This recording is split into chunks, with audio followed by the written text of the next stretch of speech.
با 5 تا از گرونترین قرقاول‌های زینتی ایران آشنا بشید و ببینید که چه درآمدهایی به صاحبشون میدن. آخرین مورد از همه پردرآمدتره، اما شماره 5 این لیست قرقاول بلژیکی که هر ستش 10 میلیون تومنه و 20 ستش درآمد 1 میلیارد و 200 میلیون در سال رو میده. منظور از ست یک نر و 2 ماده است.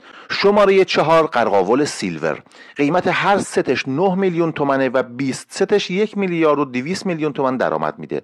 شماره 3 قرقاول لیدی که هر ستش 30 میلیون تومنه و 20 ستش درآمد 3.5 میلیارد در سال رو میده. شماره 2 قرقاول طاووسی که قیمت هر جفتش 150 میلیون تومنه و 15 جفتش درآمد 5 میلیارد در سال رو به صاحبش میده. اما شماره 1 قرقاول مونال که قیمت هر ستش 250 میلیون تومنه و 10 ستش درآمد سالانه 6 میلیارد و 400 رو میده. برای شروع پرورش قرقاول زینتی تحت حمایت کامل ما کلمه لوکس رو کامنت کنید.